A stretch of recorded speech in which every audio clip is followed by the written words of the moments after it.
साथियों नमस्कार। जैसा कि आप सभी साथियों को पता है कि आज हमारी वार्ता सीएमओ में आरती डोगरा मैडम से होनी है और आरती डोगरा मैडम से वार्ता करके हम लोग बाहर खड़े हैं। उससे पहले हम एनएचएम के एमडी जितेंद्र जी सोनी जी से मुलाकात की है, आरती डोगरा मैडम से मुलाकात की है। उसके बाद में हमने हेम पुष्पा मैडम फाइनेंस डिपार्टमेंट में बात की है साथियों। और भी अधिकारी हैं जिनसे हमने मिलने का प्रयास किया, परंतु जैसे सुब्रा सिंह जी एसीएस जो आज मौजूद नहीं थे, अखिल अरोड़ा जी फाइनेंस डिपार्टमेंट के सचिव, उनसे हमारी मुलाकात नहीं हो पाई, वो भी आज मौजूद नहीं थे। परंतु साथियों जो भी वार्ता हुई है आज लगभग अच्छी और पॉजिटिव वार्ता हुई है, जिसमें एनएचएम के एमडी से मेडिकल हेल्थ वॉलेंटियर फोर्स के बारे में चर्चा हुई साथियों। एमडी साहब ने बोला कि अभी हमारा जस्ट मिलना हुआ है और हमारा आना हुआ है पद के ऊपर, तो जल्द ही जैसे ही 2-3 दिन के अंदर और भी इसके बारे में चर्चा करेंगे। मेडिकल हेल्थ वॉलेंटियर फोर्स का अभी तक तो कुछ फाइल वगैरह नहीं चल रही है।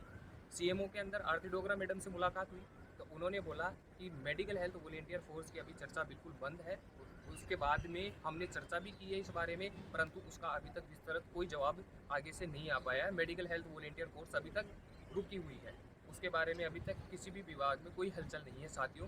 जो आरती डोगरा मैडम ने हमें बताया, मेडिकल हेल्थ वॉलेंटियर फोर्स की अभी तक कहीं भी किसी भी डिपार्टमेंट में जहाँ फाइल थी, जो चली हुई थी, बजट की घोषणा थी, वो वहीं की वहीं रुकी हुई है। मेडिकल हेल्थ वॉलेंटियर फोर्स के रिगार्डिंग बजट की घोषणा में आगे की तरफ अभी तक कोई मूवमेंट नहीं हुआ है साथियों।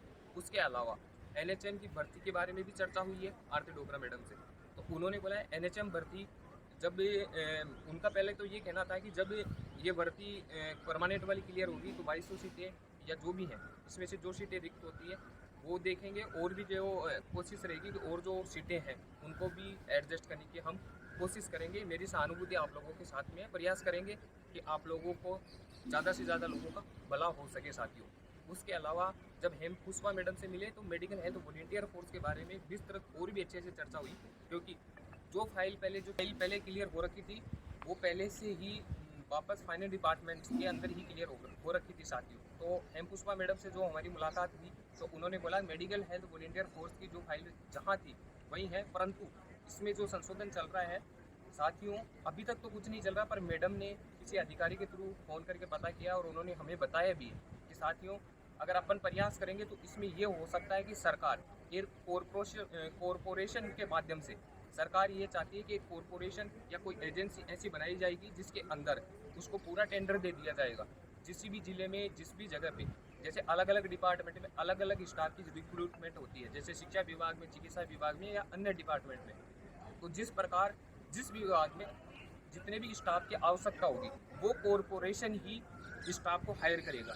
उसके अंदर ये नियम ये बना रहे हैं कि अगर किसी भी ज़िले के अंदर आपको स्टाफ की रिक्रूटमेंट है तो उसमें सबसे पहले जब जैसे स्टाफ नर्स की ज़रूरत पड़ी कॉरपोरेशन को तो वो अपने को कोविड हेल्थ साइको को उसमें सबसे पहले अपने को मौका देंगे साथियों। इसमें अलग से मेडिकल हेल्थ वॉलेंटियर फोर्स को एक मर्ज करके अलग से एक कॉरपोरेशन ऐसे कुछ नाम देके सरकार उसमें ऑटोनोमस कॉरपोरेशन नाम देके उसमें सरकार अपने को एडजस्ट करना चाहेगी साथियों। तो साथियों आप लोगों से मैं इतना ही कहना चाहता हूँ कि मेडिकल हेल्थ वॉलेंटियर फोर्स भी लगभग चर्चा में है और मैडम को और भी चीज़ें हमने बताया कि 12,888 की जो अलग से फाइल थी सीएम साहब की नई घोषणा, उसके अंदर भी अन्य पद जो उसमें 3,035 हैं उनको ऐड कराओ, 1,588 हैं उनको ऐड कराओ, और मेडिकल की जो है मेडिकल कॉलेजों की जो सीटें हैं और भी अन्य जो एनजीओ के माध्यम से, प्लेसमेंट एजेंसी के माध्यम से, यूटीबी के माध्यम से जो सीटें भरी जा रही हैं वो सारी सीटें हमारे को तमाम सीएचए साथियों को एनएचएम भर्ती के अंदर पद भर्ती होकर मिले। तो मैडम ने बोला है कि ज़रूर आगामी जो भी मीटिंग होगी उसके अंदर इस बारे में मैं विस्तृत से आपकी बात मैं रखूंगी और मेरी सहानुभूति आप लोगों के साथ में है। जब भी चर्चा होगी तो मैं कोशिश करूंगी कि एनएचएम भर्ती के अंदर ये जो भी रिक्त पद हैं आने वाली भर्तियों के अंदर है और एनएचएम भर्तियों की जो भी फाइल क्लियर हो रखी है उनका एक साथ पद भर्ती होकर आप लोगों को तोहफा मिले और ज़्यादा से ज़्यादा आप लोगों को सीटें मिले।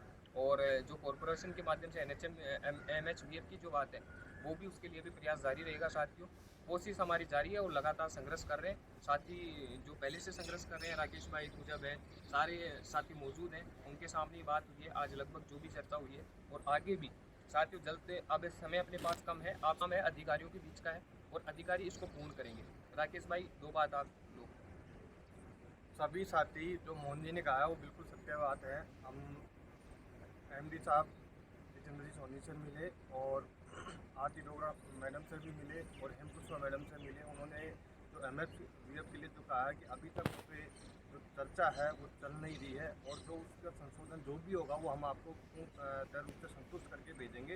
लेकिन अभी उस पर कोई चर्चा नहीं हो रही है, और जो सारी चर्चाएं तब होगी जब आप लोग संगठित होकर रहेंगे, और संगठित होकर एक साथ होकर जब यहाँ डिपार्टमेंटली आप आओगे, अधिकारियों से मिलोगे या और नेताओं से मिलोगे, तब जाकर आपका काम होगा। तो आप ज़्यादा से ज़्यादा लोग संगठित होकर एक दूसरे पर विश्वास करके साथ दे, तब जाकर अपना काम होगा। क्योंकि साथियों आप लोगों को पता है कि अब आने वाले समय में चाहे मेडिकल हेल्थ वॉलेंटियर फोर्स हो या एनएचएम भर्ती में पद वर्दी की बात हो या परमानेंट भर्ती में पद वर्दी की बात हो, जो भी तमाम बातें हैं, या चाहे सीएचओ पेपर में बोनस मिले या उसमें कुछ भी XYZ जो भी बात है, वो तब पॉसिबल हो पाएगा जब अब लास्ट समय के अंदर एकजुट होकर अपन, अगर सरकार से डिपार्टमेंट से अगर अपना काम नहीं हो पाएगा तो अपन कोशिश करेंगे कि आंदोलन के माध्यम से सरकार को एक बार अवगत करवाया जाएगा साथियों। इसलिए आप एकजुट रहे, संगठित रहे, जिसका परिणाम आप सभी साथियों को बहुत जल्द अच्छा मिलेगा साथियों। धन्यवाद साथियों।